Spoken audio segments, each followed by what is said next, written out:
मैं हमेशा से तर्कवादी इंसान रहा हूं। भूत प्रेत, डायन या काले जादू जैसी चीजों पर मेरा कभी विश्वास नहीं रहा। मेरे लिए ये सब सिर्फ कहानियां थीं जो लोग डराने के लिए सुनाते थे। लेकिन पिछले साल जो मेरे साथ हुआ, उसने मेरी सोच को पूरी तरह बदल कर रख दिया। ये कहानी मेरी है और ये पूरी तरह सच है।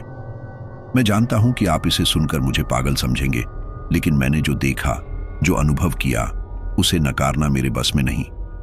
ये घटना एक छोटे से गांव बिलासपुर की है। मैं और मेरे दो दोस्त रोहित और विशाल वहां एक पुरानी हवेली को देखने गए थे। रोहित का पुराना शौक था ऐसी जगहों पर जाकर एडवेंचर करने का।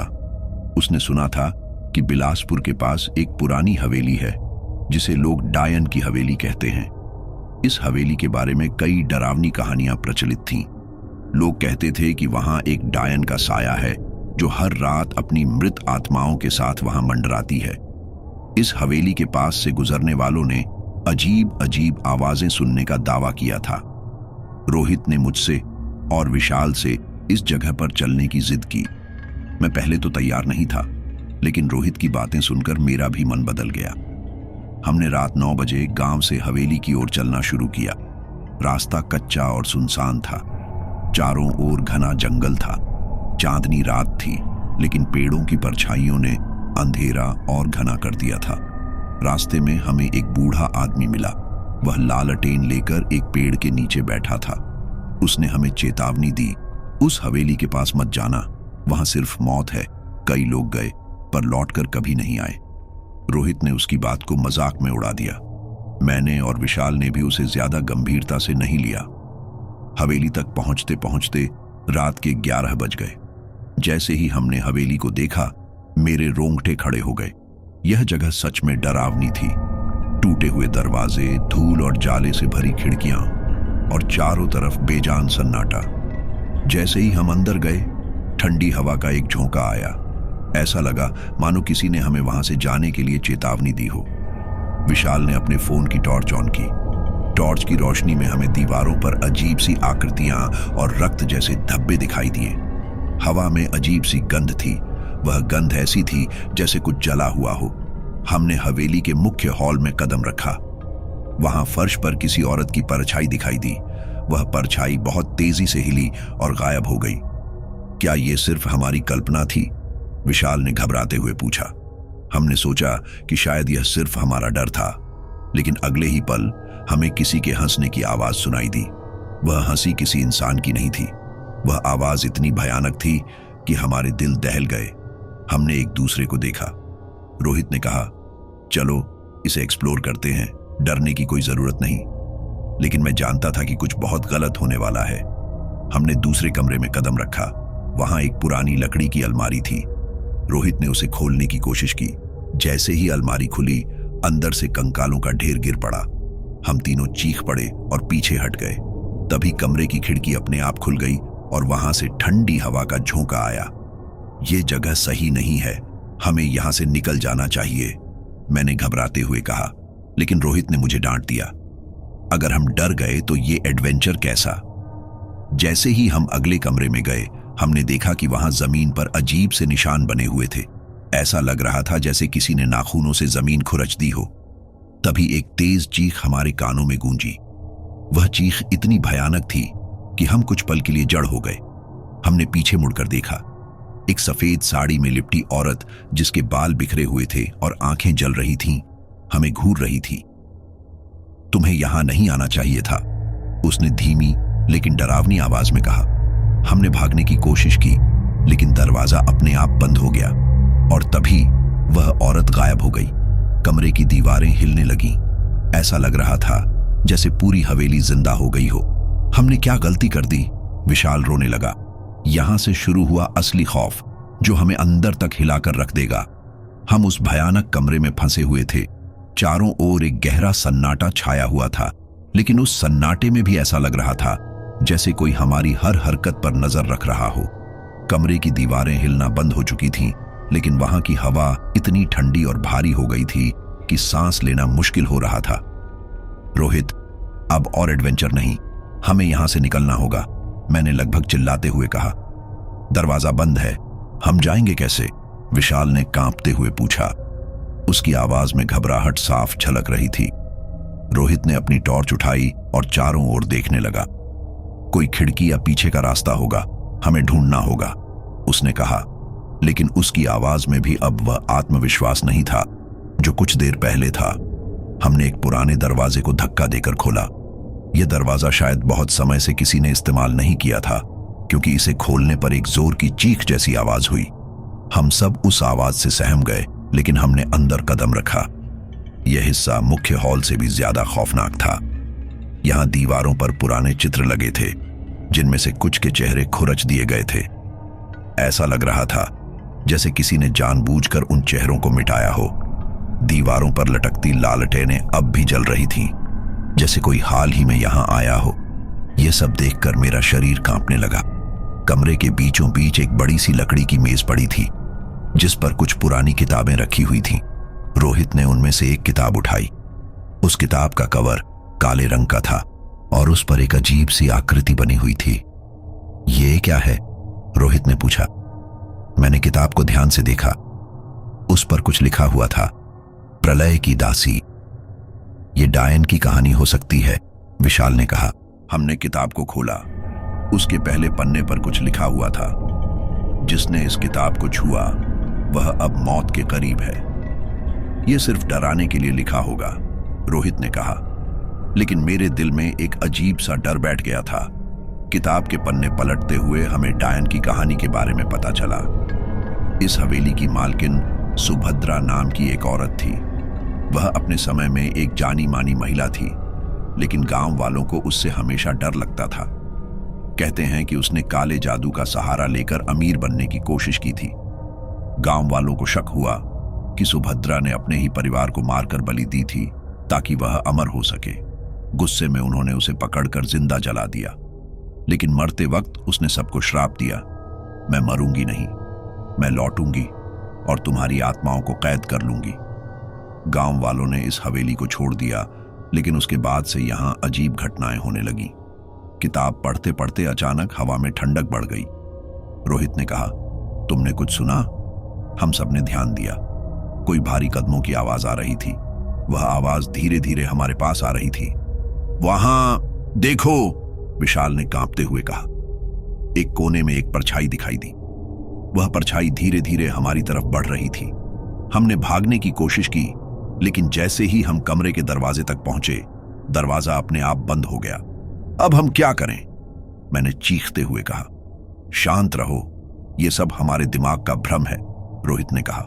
लेकिन उसकी आवाज भी अब कांप रही थी। तभी वह परछाई अचानक गायब हो गई। कमरे में सन्नाटा छा गया। हमने किसी तरह दरवाजा खोला और दूसरे कमरे में भागे। इस बार हमें एक टूटी हुई खिड़की मिली, जिससे बाहर का जंगल दिखाई दे रहा था। हम इस खिड़की से कूद सकते हैं, विशाल ने कहा। लेकिन तभी खिड़की के बाहर एक औरत की भयानक हंसी गूंजी। वह वही औरत थी जिसे हमने पहले देखा था। तुम यहां से भाग नहीं सकते, उसने कहा। हम सब जड़ हो गए। उसकी आंखें जल रही थीं और उसके हाथ में एक लालटेन थी। तुमने मेरी किताब को छुआ, अब तुम मेरी दुनिया में हो, उसने कहा और गायब हो गई। हमने भागने की कोशिश की, लेकिन हर दरवाजा बंद हो गया। हवेली का हर कोना अब भयानक लगने लगा था। हमें हर तरफ परछाइयां और अजीब आवाजें सुनाई दे रही थीं। विशाल ने कहा, यहां से बचने का एक ही तरीका है। हमें उस डायन की कहानी को पूरा समझना होगा और उसके श्राप का तोड़ ढूंढना होगा। हमने फिर से किताब को खंगालना शुरू किया। उसमें लिखा था, जो मेरी कहानी को पढ़ेगा उसे मेरा दर्द समझना होगा। उसे मेरे श्राप को तोड़ने के लिए वही करना होगा जो मैंने किया। इसका मतलब क्या है? मैंने पूछा। शायद हमें उसकी आत्मा को शांति देनी होगी, रोहित ने कहा। जैसे जैसे समय बीत रहा था, हवेली का माहौल और डरावना होता जा रहा था। हमें अब हर कोने में अजीब आकृतियां दिखाई देने लगी थीं। तभी रोहित पर कुछ हमला हुआ। उसने चीखते हुए कहा, मेरे ऊपर कुछ है, इसे हटाओ। हमने देखा कि उसकी पीठ पर गहरे निशान बन गए थे, जैसे किसी ने नाखूनों से उसे खुरच दिया हो। ये जगह हमें मार डालेगी, विशाल ने रोते हुए कहा। हमने किसी तरह एक और दरवाजा खोला जो एक तहखाने में ले जा रहा था। उस तहखाने में घुप अंधेरा था, लेकिन हमें ऐसा लगा जैसे वहां कुछ छिपा हुआ है। हमें नीचे जाना होगा, मैंने कहा। क्या तुम पागल हो? विशाल ने जवाब दिया। हमारे पास और कोई रास्ता नहीं है, मैंने कहा। जैसे ही हमने तहखाने में कदम रखा, हमें वहां एक बड़ा सा ताबूत दिखाई दिया। उस ताबूत पर सुभद्रा का नाम लिखा हुआ था। यहां कुछ गलत है, रोहित ने कहा। तभी ताबूत अपने आप खुल गया और वहां से वही औरत बाहर निकली। तुमने मुझे जगा दिया है, अब कोई नहीं बचेगा, उसने कहा। हवेली के अंदर हर दरवाजा बंद हो गया। हम फंस चुके थे। ताबूत खुल चुका था और उसमें से निकली वह भयानक औरत अब हमारे सामने खड़ी थी। उसकी आंखें खून जैसी लाल थीं, बाल बिखरे हुए और चेहरा विकृत था। उसके शरीर से ऐसी दुर्गंध आ रही थी जैसे वह सैकड़ों साल पुरानी लाश हो। तुम लोग यहां क्यों आए हो? उसने गुस्से में दहाड़ते हुए कहा। उसकी आवाज इतनी खौफनाक थी कि हमारे पैरों तले जमीन खिसक गई। रोहित ने कांपते हुए कहा, हम गलती से यहां आ गए, हमें छोड़ दो। वह औरत हंसने लगी। उसकी हंसी हवेली की दीवारों से टकराकर गूंजने लगी। यहां आने वाले कभी वापस नहीं जाते। तुमने मेरी कहानी को छेड़ा है, अब इसका अंजाम भुगतना होगा। ताबूत से निकलने के बाद उसने अपने हाथ ऊपर उठाए और अचानक तहखाने में चारों ओर एक अजीब सी धुंध फैल गई। उस धुंध से अलग अलग आकृतियां निकलने लगीं। ये वे आत्माएं थीं जो शायद पहले भी यहां आई थीं और कभी लौट नहीं सकीं। उनकी आंखों में कोई जिंदगी नहीं थी। वे हमारे चारों ओर मंडरा रही थीं और उनकी फुसफुसाहटें हमारे कानों में गूंजने लगीं। तुम भी हमारी तरह फंस चुके हो, भागने का कोई रास्ता नहीं है। विशाल ने डर के मारे रोना शुरू कर दिया। हमें यहां से बाहर निकलना होगा, मैं अब और नहीं रह सकता। लेकिन दरवाजे और खिड़कियां पहले ही बंद हो चुकी थीं। वह औरत ताबूत से बाहर निकली और हवा में उड़ने लगी। तुम लोग सोचते हो कि यह सिर्फ एक पुरानी कहानी है। मैं सुभद्रा हूं। मैं मर चुकी थी, लेकिन मेरा श्राप अभी भी जिंदा है। उसने अचानक से रोहित की तरफ इशारा किया। रोहित जमीन पर गिर गया और उसके शरीर में जैसे बिजली दौड़ने लगी। वह दर्द से चिल्ला रहा था, लेकिन हम कुछ नहीं कर पा रहे थे। तुमने मेरी किताब को छुआ, अब इसकी सजा तुम्हें मिलेगी, उसने कहा। हमने किसी तरह अपने डर पर काबू पाकर कमरे की दीवारों को खंगालना शुरू किया ताकि हमें कुछ ऐसा मिल सके जो हमें बचा सके। तभी मुझे एक कोने में एक पुरानी लकड़ी की अलमारी दिखी। मैंने अलमारी को खोला तो उसमें एक चमड़े की थैली मिली। उस थैली में एक छोटा सा जंत्र था। उस जंत्र पर अजीब अजीब आकृतियां उकेरी गई थीं। यह शायद हमें उसकी शक्ति से बचा सकता है, मैंने कहा। विशाल ने थैली को हाथ में लिया और कहा, यह जंत्र पुराना जरूर है, लेकिन यह डायन की शक्ति को रोक सकता है। जैसे ही विशाल ने जंत्र को उठाया, उस औरत ने जोर से चीख मारी। उसकी चीख इतनी तेज थी कि हमारे कानों से खून निकलने लगा। उसने गुस्से में कहा, यह जंत्र मेरे खिलाफ बनाया गया था, लेकिन यह तुम्हें बचा नहीं पाएगा। रोहित अब भी जमीन पर पड़ा हुआ तड़प रहा था। उसकी हालत खराब हो रही थी। हमें जल्दी करना होगा, जंतर को उसकी तरफ फेंको, मैंने विशाल से कहा। विशाल ने जंतर को डायन की तरफ फेंका, लेकिन वह हवा में ही रुक गया। औरत ने अपनी काली ताकत से जंतर को काबू में कर लिया। तुम लोग मुझे इतनी आसानी से नहीं हरा सकते, उसने कहा। डायन ने अब अपना असली खेल शुरू किया। उसने हमें 3 अलग अलग हिस्सों में बांट दिया। हम अब एक दूसरे से अलग हो गए थे। हवेली के हर कोने में डरावनी आवाजें और परछाइयां दिखाई देने लगी। मैं एक छोटे से कमरे में फंसा हुआ था। वहां सिर्फ एक पुरानी घड़ी थी जो उल्टी दिशा में चल रही थी। घड़ी के साथ ही एक दीवार पर खून से लिखा हुआ था, तुम्हारे पास सिर्फ 1 घंटा है। विशाल और रोहित भी अलग अलग जगहों पर थे। हमें इस पहेली को सुलझाना था, वरना हम मर जाते। विशाल को एक कमरे में फेंका गया जहां हर दीवार पर उसकी परछाई थी, लेकिन वह परछाई स्थिर नहीं थी। वह चल रही थी और विशाल को घूर रही थी। यह कैसे हो सकता है? यह मेरी परछाई है, लेकिन यह मुझे मारने की कोशिश कर रही है, उसने चिल्लाते हुए कहा। तभी उसकी परछाई ने दीवार से बाहर निकलकर उसका गला दबाने की कोशिश की। विशाल ने अपने हाथों से खुद को बचाने की कोशिश की, लेकिन वह शक्ति इतनी ज्यादा थी कि वह धीरे धीरे बेहोश होने लगा। रोहित को एक अंधेरे कमरे में फेंका गया। वहां सिर्फ एक मटमैली रोशनी थी। उस रोशनी में उसे सुभद्रा का विकृत चेहरा दिखाई दिया। तुम्हें क्या लगता है तुम बच जाओगे? उसने हंसते हुए पूछा। रोहित ने कांपते हुए कहा, मुझे छोड़ दो। मैंने कुछ नहीं किया, लेकिन सुभद्रा ने उसे उसकी सबसे बड़ी कमजोरी दिखा दी। उसने रोहित को उसकी मां का चेहरा दिखाया, लेकिन वह चेहरा खून से लथपथ था। तुम मुझे बचा नहीं सके, वह चेहरा बोल रहा था। मेरे कमरे में दीवार पर अचानक से खून से एक नाम लिखा गया, सुभद्रा। मुझे उस नाम को मिटाने के लिए कहा गया, लेकिन जैसे ही मैंने उसे मिटाने की कोशिश की, मेरे हाथों में तेज जलन होने लगी। तुम्हें मेरी कहानी का अंत लिखना होगा, एक आवाज आई। मैंने कांपते हुए कहा, कैसा अंत? मुझे शांति चाहिए, लेकिन मेरी शांति तुम्हारी जान लेकर आएगी, उसने कहा। तीनों को अंततः हवेली के मुख्य हॉल में खींच लिया गया। हमारे सामने सुभद्रा खड़ी थी। अब यह खेल खत्म होगा, उसने कहा। हवा में उड़ते हुए उसने अपनी शक्ति से तीनों को जकड़ लिया। तुम सबने मेरे घर को अपवित्र किया है, अब इसकी सजा मिलेगी। तभी विशाल ने जंतर को उसके पास फेंक दिया। इस बार जंतर ने काम किया और सुभद्रा की चीखें गूंजने लगी। हवेली कांपने लगी, लेकिन यह हमारी जीत नहीं थी। सुभद्रा ने आखिरी बार चिल्लाते हुए कहा, तुम लोग मुझे खत्म कर सकते हो, लेकिन मेरा श्राप हमेशा रहेगा। जो कोई भी इस हवेली में आएगा, उसकी आत्मा हमेशा के लिए मेरी होगी।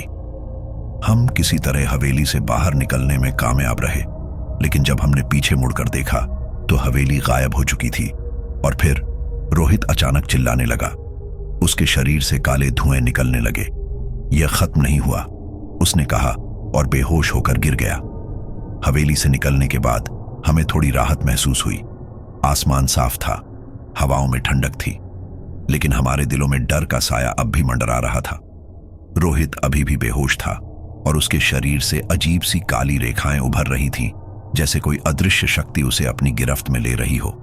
विशाल ने हड़बड़ाते हुए कहा, हमें उसे अस्पताल ले जाना होगा। ये क्या हो रहा है उसके साथ? मैंने खुद को शांत करने की कोशिश की। पहले उसे कहीं सुरक्षित ले चलते हैं, इस जगह से दूर, शायद वह होश में आ जाए। हमने रोहित को कार में डाला और तेजी से गांव की ओर बढ़ने लगे, लेकिन रास्ते में अजीब घटनाएं होने लगीं। जंगल के रास्ते से गुजरते समय हमारी कार अचानक बंद हो गई। इंजन में कोई खराबी नहीं थी, लेकिन कार ने चलने से इनकार कर दिया। यह क्या हो रहा है? हमने हवेली तो छोड़ दी, फिर यह सब क्यों हो रहा है? विशाल ने झुंझलाते हुए कहा। तभी रोहित का शरीर झटका खाने लगा। उसने आंखें खोलीं, लेकिन उसकी पुतलियां सफेद हो चुकी थीं। उसकी आवाज बदल गई थी। तुम लोग मुझे मार नहीं सकते, मेरा श्राप हमेशा तुम्हारे साथ रहेगा। हमने डर के मारे उसे संभालने की कोशिश की, लेकिन वह अचानक शांत हो गया। उसकी आंखें फिर से बंद हो गईं। हम किसी तरह कार को धक्का देकर गांव तक ले आए, लेकिन गांव में माहौल अजीब था। हर गली में सन्नाटा था। ऐसा लग रहा था कि पूरा गांव किसी अनजान डर से सहमा हुआ है। हमने रोहित को उसके घर ले जाने की कोशिश की, लेकिन जैसे ही हम उसके घर पहुंचे, उसकी मां ने दरवाजे पर खड़े होकर हमें रोक दिया। तुम लोग उसे अंदर मत लाओ, उन्होंने घबराते हुए कहा। यह रोहित नहीं है, यह कुछ और है। हम सब चौंक गए। आप क्या कह रही हैं? यह आपका बेटा है। नहीं, उसकी मां ने आंसुओं में कहा। मैंने उसकी आंखों में वो देख लिया है जो इंसान की आंखों में नहीं हो सकता। वो सुभद्रा का श्राप लेकर आया है। गांव के लोग धीरे धीरे हमारे चारों ओर जमा होने लगे। हर कोई फुसफुसा रहा था, लेकिन कोई भी हमारे पास आने की हिम्मत नहीं कर रहा था। तभी गांव के एक बुजुर्ग आदमी रामलाल हमारे पास आए। उन्होंने कहा, तुम लोगों ने उस जगह को छेड़ा जहां कोई नहीं जाता। सुभद्रा का श्राप तुम्हारे साथ चिपक गया है। वह सिर्फ तुम्हें ही नहीं, बल्कि पूरे गांव को बर्बाद कर सकती है। हम क्या करें? मैंने घबराते हुए पूछा। एक तरीका है, उन्होंने कहा। तुम्हें उस श्राप को वहीं लौटाना होगा जहां से यह शुरू हुआ था। रामलाल ने हमें एक पुरानी किताब दिखाई। उसमें लिखा था कि सुभद्रा का श्राप खत्म करने का एक ही तरीका है, उसकी आत्मा को उस ताबूत में वापस बंद करना। लेकिन ऐसा करना आसान नहीं था। तुम लोगों को फिर से उसी हवेली में जाना होगा, रामलाल ने कहा, और वहां उसे हराने का साहस जुटाना होगा। विशाल ने गुस्से में कहा, हम वहां दोबारा नहीं जा सकते, वह हमें खत्म कर देगी। लेकिन हमारे पास और कोई चारा नहीं था। रोहित की हालत खराब होती जा रही थी।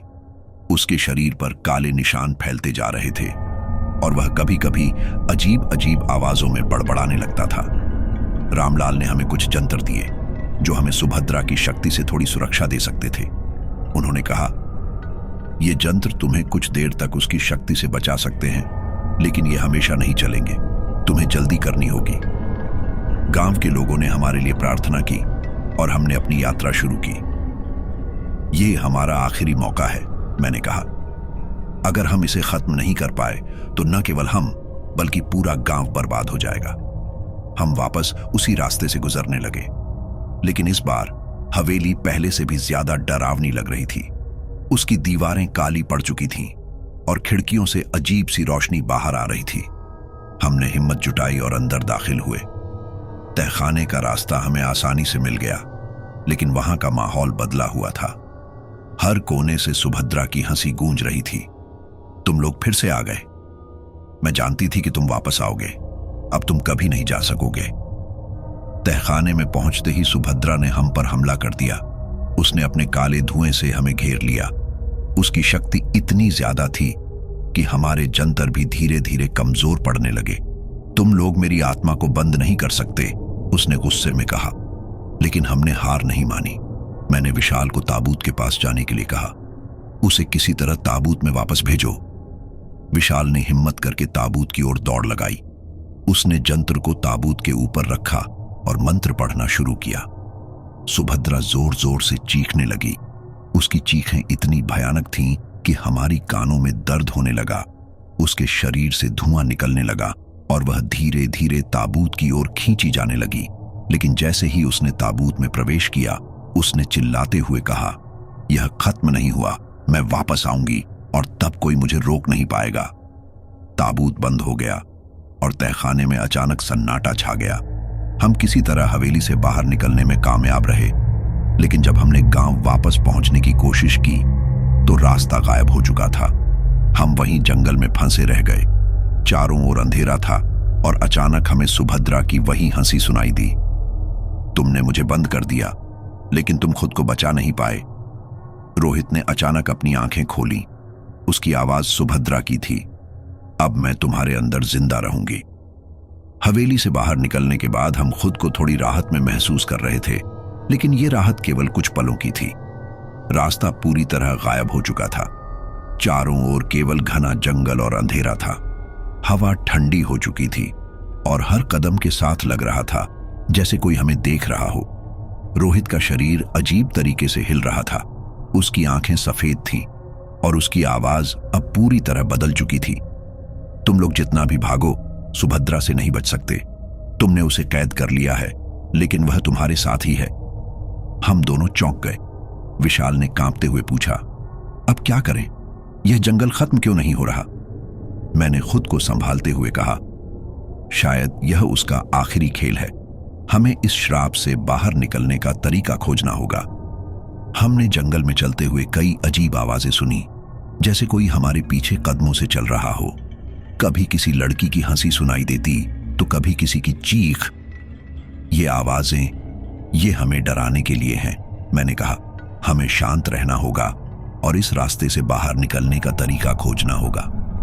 लेकिन जैसे ही हम थोड़ा आगे बढ़े, रोहित अचानक उठ खड़ा हुआ। उसने हमारी ओर देखा और अजीब तरीके से मुस्कुराया। तुम लोग अब भी उम्मीद कर रहे हो कि बच जाओगे? सुभद्रा का श्राप तुम्हारे साथ हमेशा रहेगा। रोहित ने हाथ से इशारा किया और अचानक पूरा जंगल बदल गया। चारों ओर सिर्फ घने पेड़ और कोहरा था। हमें हर दिशा में वही हवेली दिखाई देने लगी। ऐसा लग रहा था कि हम हवेली के चारों ओर फंसे हुए हैं। विशाल ने गुस्से में कहा, यह सब एक भ्रम है। वह हमारे दिमाग के साथ खेल रही है। लेकिन इससे बाहर कैसे निकले? मैंने कहा, शायद हमें उसके श्राप का सामना करना होगा। विशाल ने धीरे से कहा। जैसे ही हमने आगे बढ़ने की कोशिश की, रोहित ने अचानक जमीन पर गिरकर चिल्लाना शुरू कर दिया। उसका शरीर झटका खा रहा था और उसकी त्वचा पर अजीब से निशान उभरने लगे। तुम लोग मुझे बचा नहीं सकते, उसने कांपती आवाज में कहा। वह अब पूरी तरह मेरे अंदर है। हमने उसे संभालने की कोशिश की, लेकिन उसके शरीर से अचानक एक काला धुआं निकलने लगा, धुआं चारों ओर फैल गया और सुभद्रा की भयानक आवाज गूंजने लगी। तुमने मुझे कैद किया, लेकिन मेरा श्राप कभी खत्म नहीं होगा। हमें समझ आ गया कि सुभद्रा को रोकने का यह हमारा आखिरी मौका है। मैंने विशाल से कहा, हमें रोहित को यहां छोड़ना होगा। अगर वह पूरी तरह सुभद्रा के नियंत्रण में है तो उसे बचाना नामुमकिन है। विशाल ने घबराते हुए कहा, क्या तुम पागल हो? वह हमारा दोस्त है, हमें यह निर्णय लेना होगा। मैंने गंभीरता से कहा, वरना वह हमें भी खत्म कर देगी। तभी रोहित ने अचानक खड़े होकर हमारी ओर देखा। उसकी आवाज पूरी तरह बदल चुकी थी। तुम दोनों सोचते हो कि मुझे छोड़कर बच जाओगे? यह जंगल तुम्हारा कब्रिस्तान बनेगा। अचानक रोहित का शरीर हवा में उठ गया और उसकी जगह सुभद्रा का भयानक रूप प्रकट हुआ। उसकी आंखें लाल थीं और उसके चारों ओर काले धुएं का घेरा था। तुम दोनों मेरे श्राप से नहीं बच सकते। मैंने कई पीढ़ियों को खत्म किया है और तुम भी उनमें से एक बनोगे।